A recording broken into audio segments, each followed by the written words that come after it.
Otro aspecto que molesta a la comunidad internacional son las estrechas relaciones entre Siria e Irán, ahora que el régimen de Bashar al-Assad ha intensificado la violenta represión contra las manifestaciones que buscan su caída y que persisten luego de 1 año y 12 días.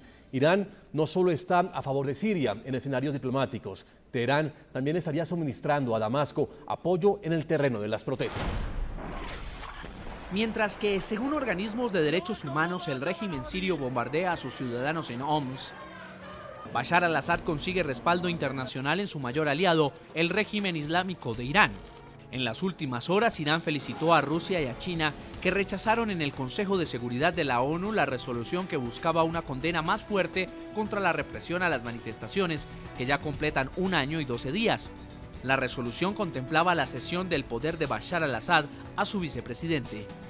Las nuevas medidas punitivas contra Siria pretenden motivar la intervención política, militar y de seguridad en este país.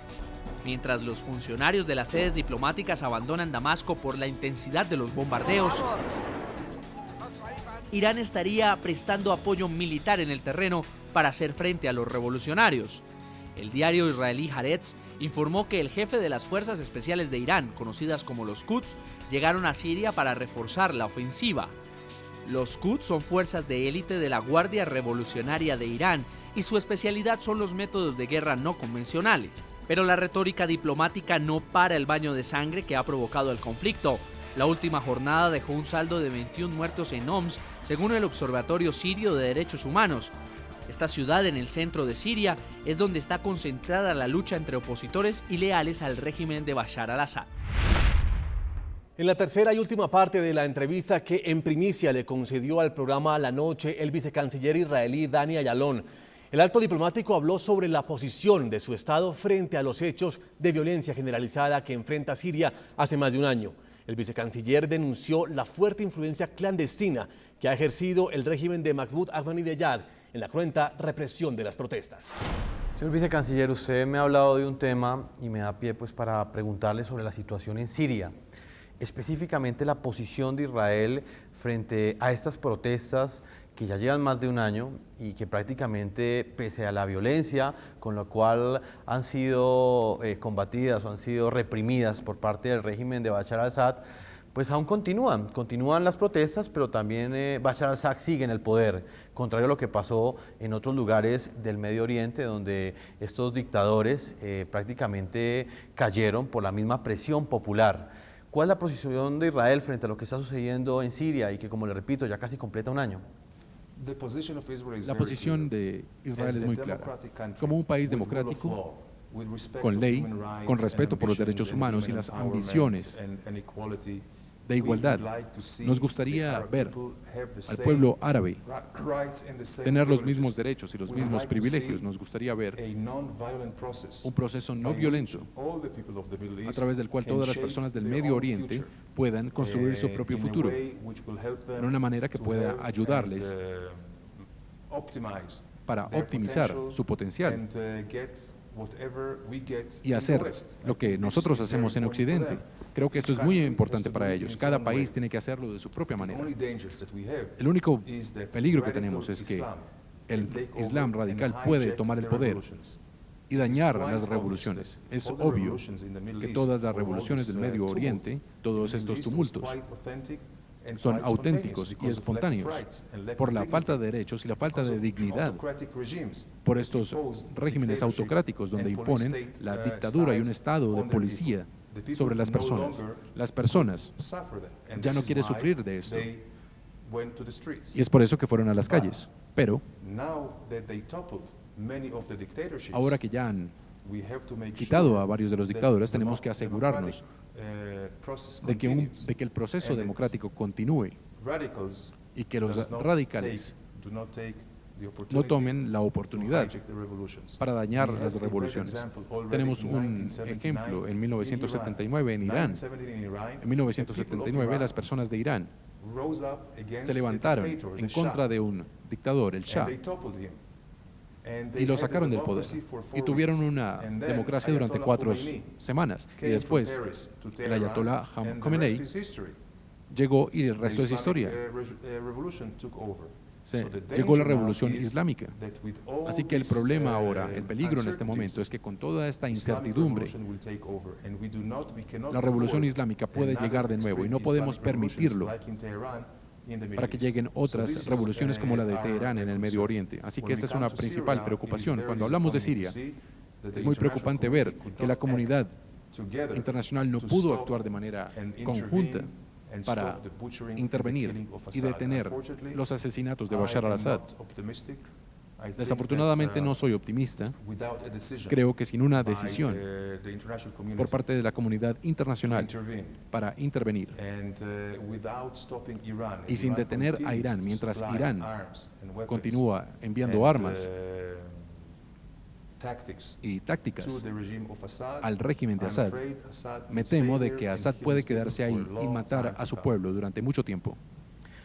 Señor vicecanciller, quisiera que me ampliara un poco eso último que me acaba de contar, de informar. ¿Hasta dónde llega la influencia de Irán en Siria? Usted me dice que prácticamente el régimen de Mahmoud Ahmadinejad estaría entregando armas, estaría también de alguna manera respaldando muy fuerte a su principal aliado, que es Siria. ¿Qué información tienen ustedes? Escuchamos que la oposición siria, las personas del país, están quemando banderas de Irán todos los días y dicen que ven a personas de Irán que tienen que combatir. Y todos sabemos que sin un apoyo masivo que Irán le está dando a Assad, él no sería capaz de sobrevivir. Y en el punto que usted nos habla, el que tiene que ver con la posición que ha tomado la comunidad internacional, que no ha podido llegar a un consenso frente a las soluciones que deben darse en Siria, específicamente estoy hablando de China y de Rusia, que han vetado diferentes decisiones en el Consejo de Seguridad. Si no es ese camino, entonces, ¿cuál sería el camino para que la comunidad internacional de alguna manera pudiera intervenir y solucionar ese derramamiento de sangre, esa cantidad de asesinatos que todos los días llegan a través de las principales cadenas de noticias en todo el mundo? ¿Cómo detener esas represiones violentas, teniendo en cuenta que no hay ese consenso y que en el Consejo de Seguridad, al parecer, no se va a lograr porque China ha vetado diferentes decisiones y Rusia también lo ha hecho en su ánimo de mantener ese aliado que tiene en la región? Sí. Sabemos que sin algún tipo de intervención desde afuera continuarán los asesinatos. Tenemos el ejemplo de Gaddafi en Libia.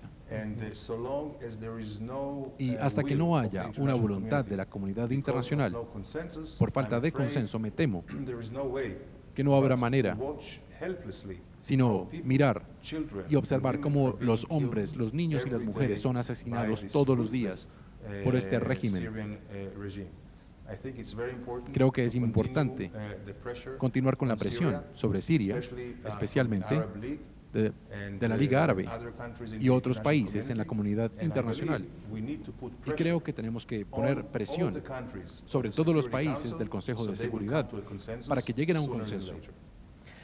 Hubo otro hecho, y le hago esta pregunta ya para finalizar esta entrevista y ese tiempo que usted le ha concedido al programa La Noche de NTN 24, que tiene que ver con Palestina, específicamente, que es otro de los temas de Israel que capta la atención de América Latina y del resto del mundo. En las últimas horas, obviamente se ha conocido esta relación, este acercamiento que ha tenido el presidente palestino, la máxima autoridad palestina, Mahmoud Abbas, con el grupo Hamas. ¿Ustedes cómo leen esa, no alianza política, pero sí, digamos, esa reconciliación que hubo entre estas dos corrientes políticas de cara a las elecciones del próximo 4 de mayo? ¿Cómo ve Israel esta posición nueva que ha tomado el señor Mahmoud Abbas? Me temo que ahora vemos la verdadera política y las verdaderas intenciones de Mahmoud Abbas y del pueblo palestino. Hemos estado esperando durante 3 años en la mesa de negociaciones para hablar con respeto mutuo, sin precondiciones, para discutir todos los problemas. Tenemos la voluntad y hemos hecho concesiones mayores. Las personas se le olvida, pero dejamos Gaza, se lo dimos a los palestinos. Quitamos 21 comunidades judías en Gaza en un proceso que fue muy doloroso para nosotros, simplemente para poder llegar a la paz. Pero no solamente no se volvieron pacíficos, sino que nos atacaron desde los lugares que les dimos. Y lo mismo ocurre en Cisjordania. El hecho de que el señor Abbas no haya venido a la mesa de negociaciones y haya hecho todo tipo de excusas y precondiciones, aunque estábamos listos para discutir con él. Ahora se ven sus verdaderas intenciones. Son excusas para no negociar. Y ahora, cuando hace esta unión con el Hamas, que es una organización terrorista y que ha jurado la destrucción de Israel y no reconoce a Israel, y que soporta al terrorismo, esto hace de Abbas un apoyo al terrorismo. Son socios del terrorismo y hace imposible avanzar. Israel quiere la paz con los palestinos. Israel ha hecho muchas concesiones. Entendemos que tenemos una solución de 2 estados para 2 pueblos, con separación política, con separación física, con los palestinos. Simplemente se trata de hablar de los detalles, pero desafortunadamente los palestinos han hablado de todo o nada. Esa es su aproximación. Y cuando este es el caso, y ellos le enseñan a sus hijos en sus libros de texto que odien a Israel, que eliminen a Israel, es muy difícil hacer la paz de esa forma.